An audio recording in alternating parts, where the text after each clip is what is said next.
Assalamualaikum warahmatullahi wabarakatuh. Jumpa lagi bersama Kandang Java. Ya, di sini saya akan bercerita awal mula saya pelihara unggas atau pelihara entok. Awalnya saya hanya iseng-iseng saja karena banyak makanan sisa-sisa yang kebuang mubazir. Akhirnya saya coba-coba beli entok, dan saya beli entok sama tetangga saya, 4 betina 1 pejantan. Itu pun entok lokal ya teman-teman ya. Nah, karena saya tidak tahu dan tidak pernah pelihara unggas, karena saya tadinya tinggal di kota. Setelah pensiun saya pulang ke desa, ke kampung. Nah,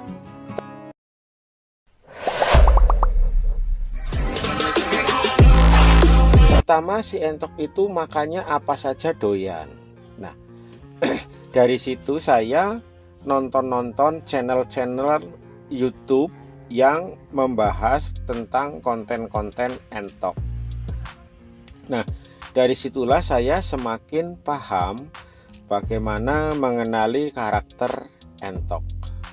Buat sahabat-sahabat, jika memang mau mencoba memelihara entok, pertama harus diawali dulu dengan rasa suka gitu, atau kita setidaknya punya angan-angan atau cita-cita seperti itu. Karena memelihara entok itu jika kita tekuni dengan benar, dengan serius, itu pun akan mendapatkan hasil. Ya, setidaknya kalaupun belum besar, bisa untuk tambahan.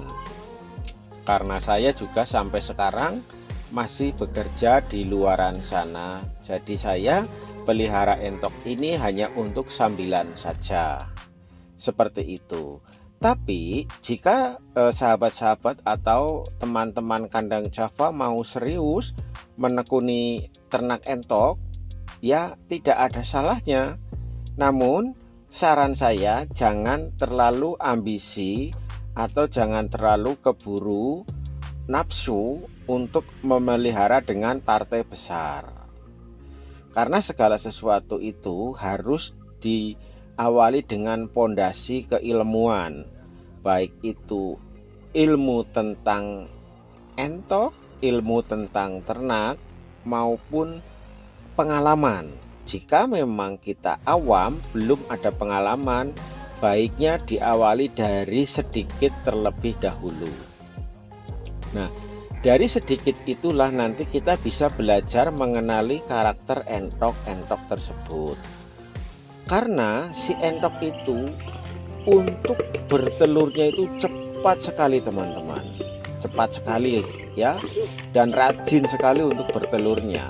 Tak heran saya mempunyai 4 betina, begitu nelor itu minimal satu telur bisa 15 butir, itu minimal ya, minimal bisa 15 butir, dan itu masa angrem sekitar 30 hari.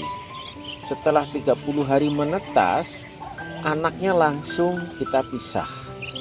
Begitu anaknya kita pisah, maka indukannya akan menyesuaikan lagi, membangun badan lagi, sehingga birahi untuk kawin segera kembali. Setelah birahi kawin dengan makanan yang cukup, maka si betina itu indukan tersebut akan segera menelur lagi. Dan seperti itu teman-teman. Itu nah, yang wajib kita ketahui itu persiapkan dulu kandang. Nah, kandang pertama kandang buat angrem, buat bertelur. Sekalipun kita belum ada yang mau bertelur, baiknya siapkan dulu kandang untuk bertelur. Seperti apa sih kandang untuk bertelur? Tidak usah bagus. Jika ada kaleng pakai kaleng, jika ada kotak ya pakai kotak, jika tidak ada ya pakai apa saja. Karena entok itu apabila bertelur itu maunya seperti di dalam goa-goa seperti itu, tidak mau yang kelihatan secara terbuka itu. Nah, yang kedua, disiapkan kandang untuk minti-minti yang baru menetas dari 0 sampai dengan 1 bulan minimal harus berada di dalam kandang atau tidak menyentuh tanah. Taruhlah mau dibuatkan kandang langsung yang bersentuhan dengan tanah, maka harus ada sekap. Dan jangan lupa 0 sampai dengan 10 hari usahakan memakai lampu ya teman-teman, memakai lampu supaya hangat. Itu saran saya. Nah, setelah umur 30 hari, minti-minti tersebut boleh diturunkan ke tanah atau dilepas. Itu pun kalau bisa jangan sampai campur dengan yang sudah dewasa-dewasa. Setelah umur 3 bulan atau 2 bulan boleh dilepas bareng-bareng sama yang dewasa-dewasa. Nah, untuk penjualan saya sementara masih mengandalkan datang langsung ke kandang saya. Saya tidak melayani online. Banyak sekali permintaan online atau saya packing, saya kirimkan melalui jasa-jasa. Itu banyak sekali, tapi saya tidak. Saya hanya melayani lokal-lokal saja. Itu pun jangan khawatir teman-teman, kalau kita punya barang, insya Allah mudah sekali menjualnya. Kalau saya jualnya itu mintik ya, jual mintiknya umur 1 minggu sampai dengan umur 20 hari itu sudah terjual. Seperti itu. Nah, berapa jualnya disesuaikan dengan kondisi lingkungan kita. Jika yang beli pedagang, ya mestinya kita tidak boleh mahal-mahal karena si pedagang itu harus mengambil untung juga. Namun jika kita jualnya ke pemakai itu beda lagi.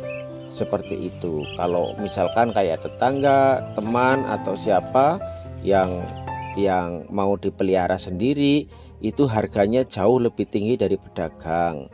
Tapi kan ngambilnya terbatas.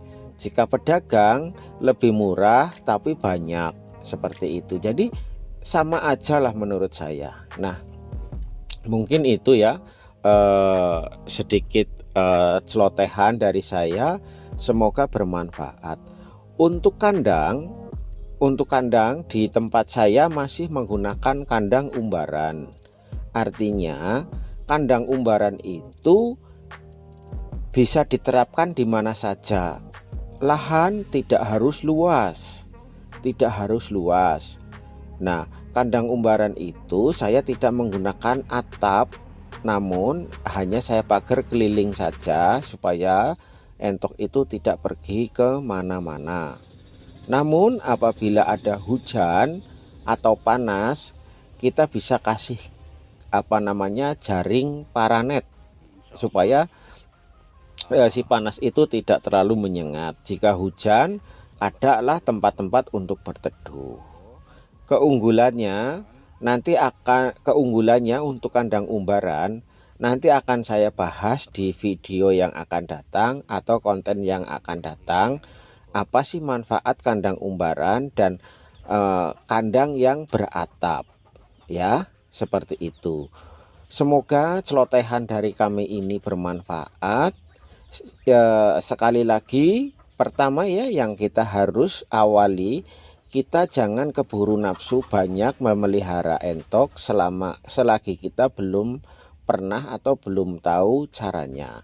Sedikit-sedikit saja, yang penting aman, seperti itu. Beda lagi dengan kita sudah tahu caranya dan punya modal, itu bebas-bebas saja. Seperti itu.